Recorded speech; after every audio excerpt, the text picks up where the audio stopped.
Today, we are going to meet a woman who changed history not with a sword, not with an army, but with her words. She lived in a time when women had no right to vote, no right to education, and no right to be heard. But she dared to speak. Her name was Mary Wollstonecraft, a woman born in the 18th century when the world told women to be silent, obedient, and invisible. But Mary refused. She picked up her pen and wrote words so powerful that even kings and scholars could not ignore them. She was called mad, unfeminine, and even dangerous. Yet her book, A Vindication of the Rights of Woman, 1792, shook the world and planted the first seeds of modern feminism. But her story is not just about feminism. It is about courage, loneliness, love, and belief. Belief that knowledge belongs to everyone, not just to men. So, sit back, listen carefully, and let's travel back to a time when one woman's voice tried to rewrite the world. Chapter 1. The Girl Who Asked Why. Long before Mary Wollstonecraft became a writer, she was just a little girl living in a small English village. She was born in 1759 in London to a family that was poor and often unhappy. Her father, Edward Wollstonecraft, was a man who drank too much and often shouted or hit when angry. Her mother, Elizabeth, was quiet and obedient, like many women of that time were taught to be. In those days, a girl's world was very small. She was told to stay silent, to learn housework, to obey her father, and one day, her husband. But Mary was different. She did not understand why. Why couldn't girls go to school like boys? Why did her father control all the money, even when he wasted it? Why did her mother accept it quietly? These questions stayed in her heart, even when she was too young to find answers. Sometimes she would hide in corners, reading books she borrowed from neighbors. Books became her escape, her secret world where she could imagine freedom. But life was not kind to her. Her father lost most of his money, and the family kept moving from place to place. They were never stable. They were never happy. At one point, Mary had to take care of her sisters and protect them from her father's temper. Once, she even stood between her father and her mother during a violent argument. It was then she realized the world needed change. But who would bring that change if everyone stayed silent? She looked at her mother and thought, one day I will speak for women like her. That promise, made in silence by a frightened young girl, would later change history. Chapter 2. Escaping the Cage. When Mary grew older, the walls of her home began to feel like a cage. Every day was the same: fear, shouting, and silence. Her father's anger never stopped, and her mother's sadness never lifted. Mary wanted to run away, not because she hated her family, but because she could not breathe in a world that told her not to think. At that time, leaving home as a woman was almost impossible. But Mary was never a woman who waited for permission. In her late teens, she left home to work as a lady's companion, a kind of helper or assistant for rich women. The job was supposed to give her safety, but it only showed her another side of the world, how rich women lived trapped behind rules of beauty, manners, and silence. They had everything: fine dresses, big houses, and servants, but no voice of their own, Mary saw that money could not buy respect for women. Still, she worked hard, reading books at night by candlelight. One of her friends during that time was Fanny Blood, a gentle and intelligent girl who believed in Mary's dream, that women could live free and learn like men. Fanny became her soul sister. They shared secrets, dreams, and books.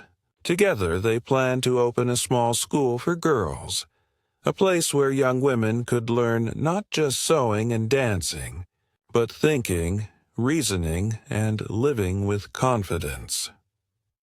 In 1784, Mary and Fanny opened that school in Newington Green, a small village near London. For the first time, Mary felt proud. She was building something that could change lives. But fate was cruel again. Fanny got married and soon fell seriously ill. Mary rushed to her side, but Fanny died shortly after giving birth. Her loss broke Mary's heart. It was as if a part of her own spirit had died with Fanny. Mary cried for days, but slowly her tears turned into determination. She wrote in her journal, "I will live for both of us now, for the women who could not." From that pain, her purpose grew stronger. She would no longer just dream of freedom. She would write for it. Chapter 3. The Pen Becomes Her Sword.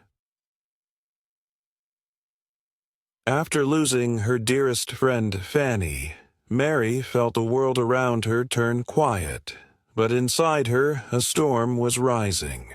She could not stay silent anymore. She had seen too much pain caused not by fate, but by the rules of men.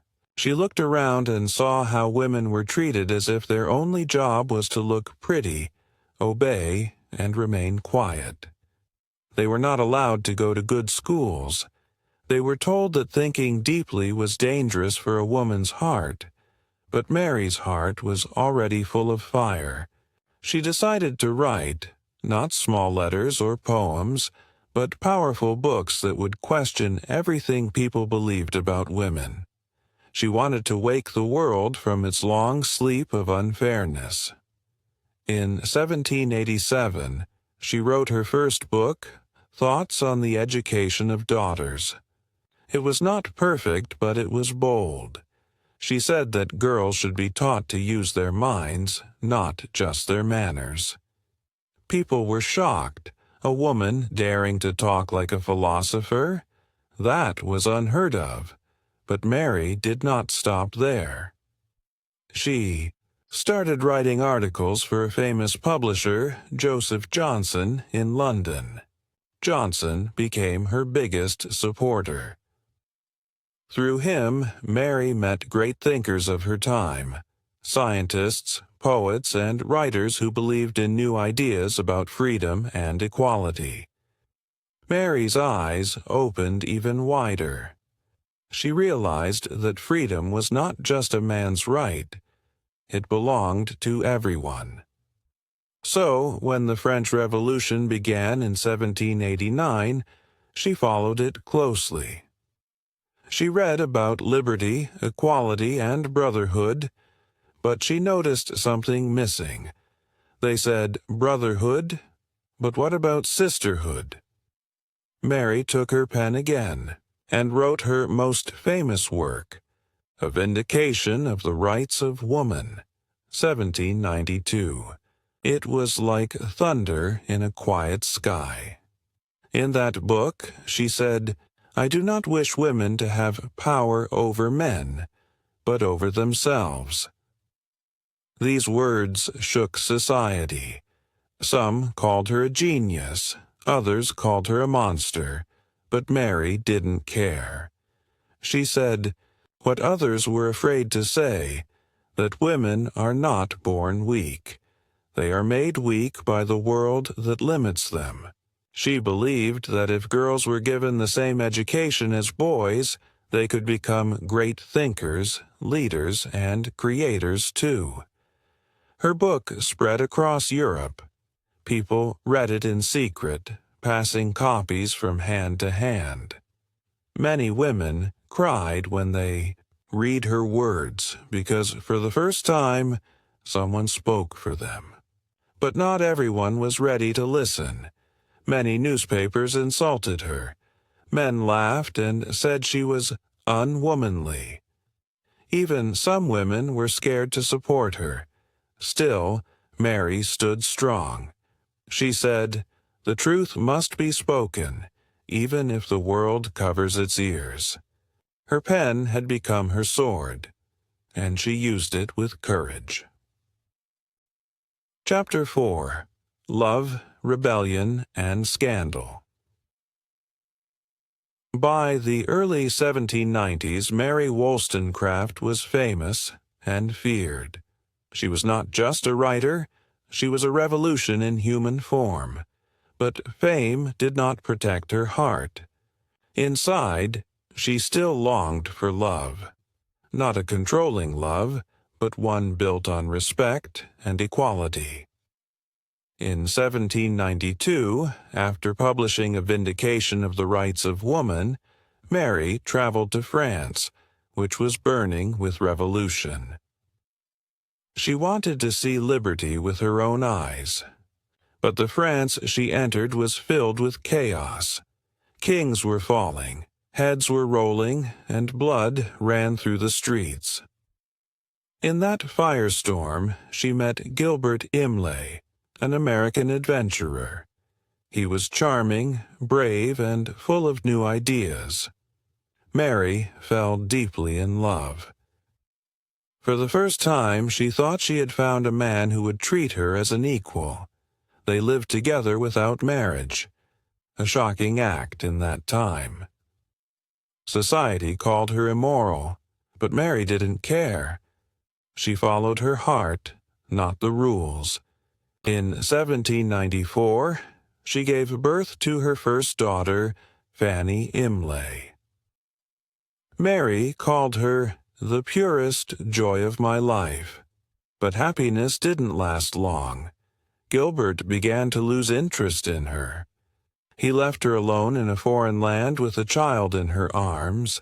Heartbroken, Mary fell into deep sadness. She even tried to end her life, twice, but fate pulled her back. It was as if the universe whispered, "Your story isn't over yet." She returned to London with tears, but also with strength. She wrote again, turning her pain into power. She poured her heart into letters written in Sweden, Norway, and Denmark, 1796. That book was not just about travel. It was about a woman learning to heal, to think, and to find her own worth again. It became one of her most poetic works, full of emotion, reflection, and quiet rebellion. Then something unexpected happened. In 1796, she met William Godwin, a philosopher known for his book, An Inquiry Concerning Political Justice. He was calm, serious, and thoughtful, the complete opposite of Imlay. But when they met, two great minds collided like stars. At first, they disagreed on almost everything, but soon their debates turned into admiration, and admiration turned into love. They believed in freedom, even in love. Still, to silence the cruel gossip of London, they decided to marry in 1797. For a short time, Mary was happy again.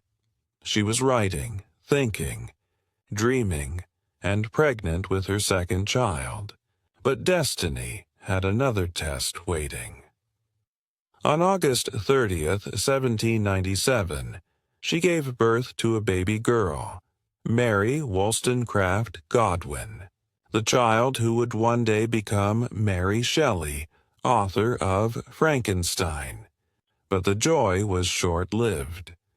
Soon after giving birth, Mary fell ill from infection, a common danger in that era.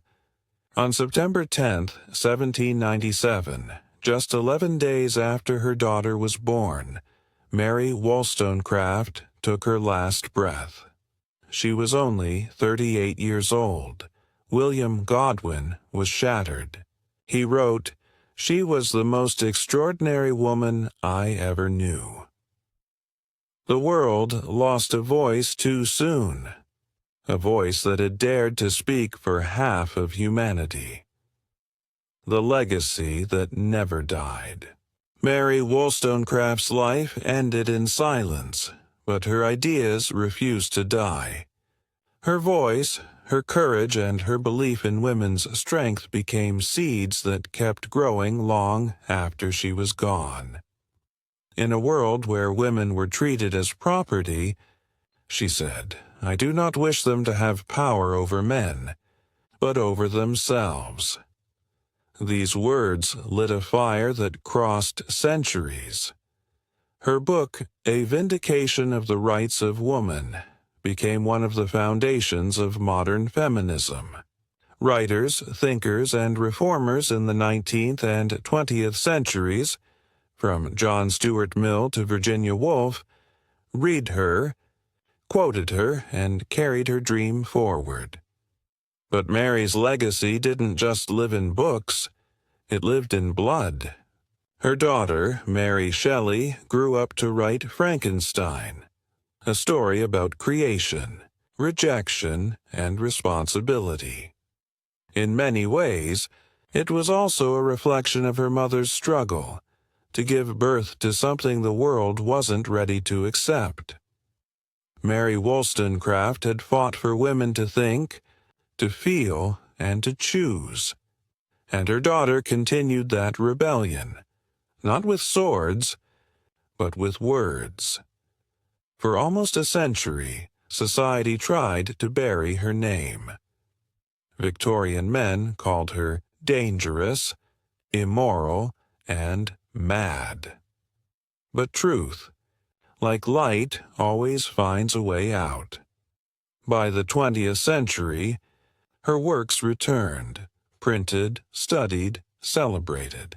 And today, she stands as the mother of modern feminism. Her courage whispers in every girl who refuses to be silent. Her ideas breathe in every woman who demands equal respect. And her story shines in every classroom where freedom is taught. Mary Wollstonecraft proved something timeless. That even when the world breaks you, your ideas can rebuild it. That words are stronger than walls. That love, reason, and truth are weapons no empire can defeat. So, when you hear her name, don't just remember a writer or a rebel. Remember a human being who dreamed of a world where every mind could rise, where every heart could choose, and where equality was not a gift, but a right. Because even now, centuries later, Mary Wollstonecraft still speaks. Not from a stage or a pulpit, but from the pages of history, and from the beating hearts of those who still dare to dream of freedom.